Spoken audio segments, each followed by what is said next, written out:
রয় brother coaching সেন্টারে তোমাদের স্বাগত। আমি আজকে আবার একটি নতুন ভিডিও নিয়ে তোমাদের সামনে উপস্থিত হয়েছি। চ্যানেলটি যদি ভালো লাগে তোমরা পাশে থাকবে এবং সাবস্ক্রাইব করতে ভুলবে না।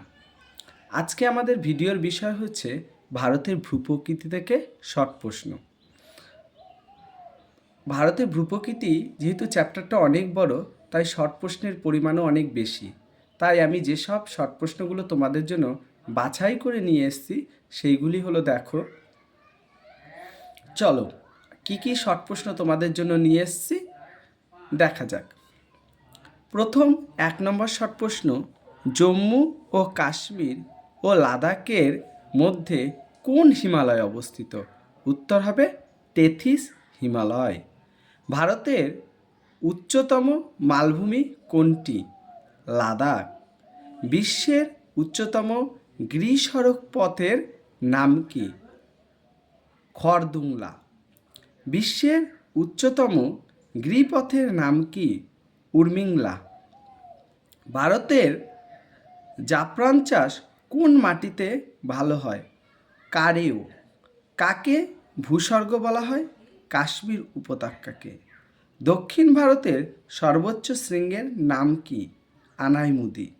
রাজস্থানের বালিয়ারির মধ্যে অবস্থিত হ্রদগুলিকে কি বলে? ধান্দ।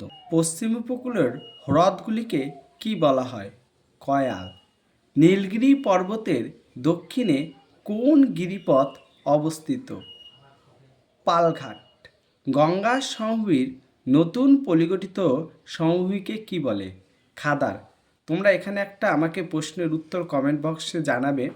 গঙ্গার সমভূমির প্রাচীন পলিগঠিত ভূমিরূপকে কি বলে? মরুস্থলী শব্দের অর্থ কি? মৃতের দেশ। পঞ্চনদের দেশ কাকে বলে? পাঞ্জাবকে। ভারতের একটি স্তূপ পর্বতের নাম কি? সাতপুরা। তাহলে বন্ধুরা, তোমরা এবার আমাকে আর একটা জিনিস জানাবে, যে হচ্ছে ভারতের প্রাচীন ভঙ্গিল পর্বত কোনটি? আন্দামানের সর্বোচ্চ শৃঙ্গের নাম কি? Saddle pick. থর মরুভূমিতে চলমান বালিয়ারিকে কি বলে? ধ্রিয়ান। নাসিক ও মুম্বাইয়ের মধ্যে কোন গিরিপথ অবস্থিত? থলঘাট। এবার তোমরা আমাকে আর একটা জিনিস বলবে, যে পুনে এবং মুম্বাইয়ের মধ্যে কোন গিরিপথ অবস্থিত এবং তামিলনাড়ুর ও কেরালার মধ্যে কোন গিরিপথ অবস্থিত? এই প্রশ্ন কটি তোমরা আমাকে কমেন্ট সেকশানে জানাবে। দেখব তোমাদের কেমন এবার মাধ্যমিকে প্রিপারেশন হচ্ছে। আসন্ন মাধ্যমিকের জন্য সবাইকে শুভকামনা জানিয়ে আমার ভিডিওটি এখানে শেষ করছি। চ্যানেলটি যদি ভালো লাগে পাশে থেকে সাবস্ক্রাইব করবে এবং বন্ধুদের মধ্যেও শেয়ার করতে ভুলবে না। ধন্যবাদ।